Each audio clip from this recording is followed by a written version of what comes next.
Hello, I'm Blind Sally, I'm Nine Gear Crow. and we are holding a candlelight vigil for Travelog, who unfortunately couldn't be here with us. So I'm glad that you're back, Crow. It's good to be back. You may have noticed my voice change a little bit. I had voice box surgery, laryngitis. Yeah. Truly, it was a trying time for me. Yeah. Well, I'm just glad you survived. Glad you're here back to record some audio for this LP. As always, a pleasure. Yeah. So here we are, back to the mall, making our way through the slums again.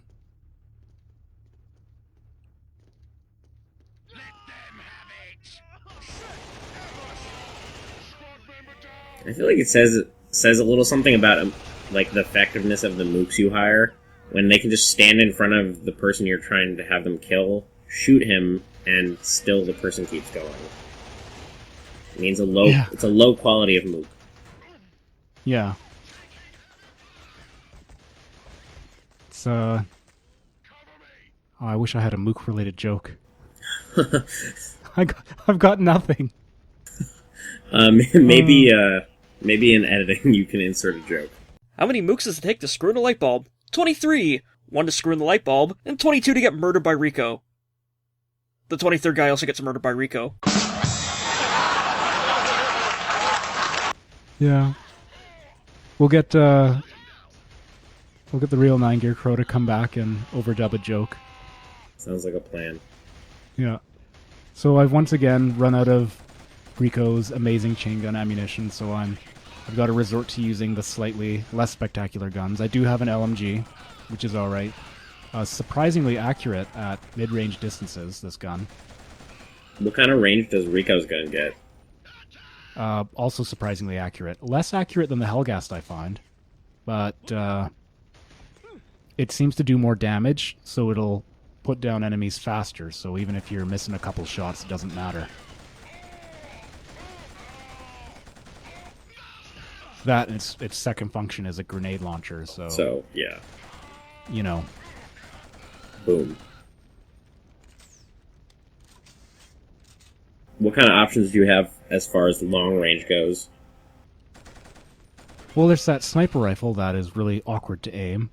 You know what? There's not a lot of long range, like, sort of, distance weapons now that I think of it. I mean, if you're not counting the rocket launchers, which have scopes on them, there's that sniper rifle that has the weird floaty aiming reticle, and I guess the ISA assault rifle is the other most accurate gun, and that's definitely a mid-range gun. Is that also something that changes? Do you get, between games, you get a much more expanded armory?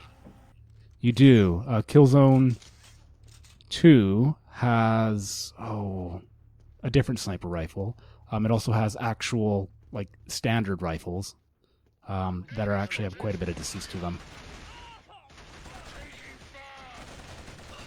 I think Killzone Liberation even has, being a top-down shooter, which is surprising, it also has quite a bit of long-distance weapons. It has a revolver that has a surprising amount of distance to it. We had a crossbow in Killzone Liberation. It operates sort of like the depleted uranium crossbow from Half-Life 2. Depleted uranium crossbow. Yeah. And we just killed one of well, that's one of our low-rent mooks. That ISA right there. We accidentally killed him because he stepped in front of our guns. I'm so used to just shooting Luger or Templar whenever they walk in front of me that, you know, when one of the no-name ISA soldiers do that, they just go down in a hail of gunfire. I mean, it's their own fault. This is what they signed up for. Yeah. They don't call it Killzone for nothing. Yeah.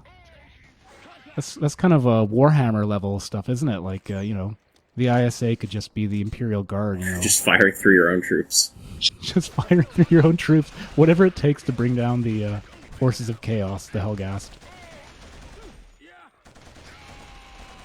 And here we are pinned down by a machine gun nest. That is a... Oh, I always get my mythology wrong. Is it a Scylla or a Scylla? Like Scylla and Charybdis? Yeah, Charybdis and Scylla, I think. Okay, that's a Scylla machine gun. In Liberation, we get to have a non-emplaced version of it, but in Killzone, the only times we bump into it, they're emplaced. So you can move it around in the future ones? In the sequels. Yeah. In the sequels, yeah. And I believe in Killzone 3, you can actually pull a Master Chief and just rip it off the, whatever it's bolted down to. Is that only with the bigger characters, like Rico, or anyone? Oh, by the time we get to the sequel, like I said earlier, they've abandoned all pretense of having different characters who are good with some things. Okay.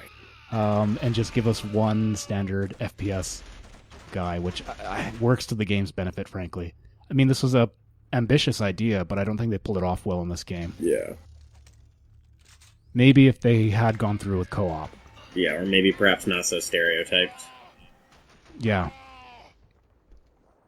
Here's your big angry guy who swears a lot. Here's the, the fragile stealth, like, female character. Like, the one token female character.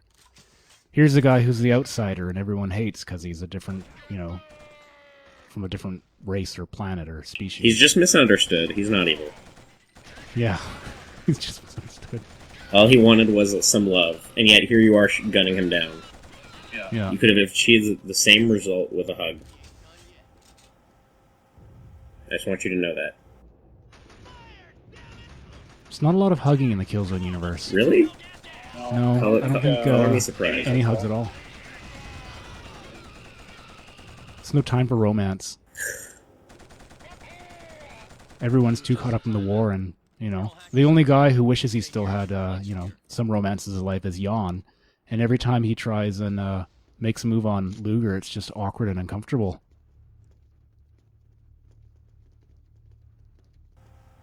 Poor Jan. The Dutchman can't get any breaks.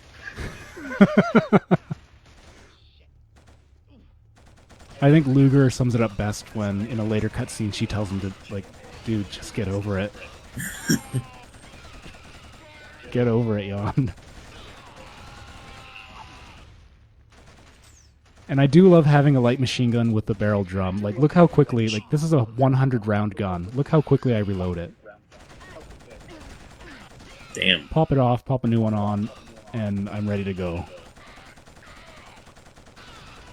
Not quite as fantastic as Rico's 1,000-round, never needs to be reloaded Machine of Death, but... God, just thinking about how much that stuff must weigh. Imagine carrying around 1,000 rounds plus your, giant turret gun. Oh, it's crazy. And I guess that's why, like, Rico has a big, like, bodysuit that it's actually, like, attached to at his hip, I think. Like, I think it's supposed to be an homage to those giant Lancer guns in Aliens, right? Yeah.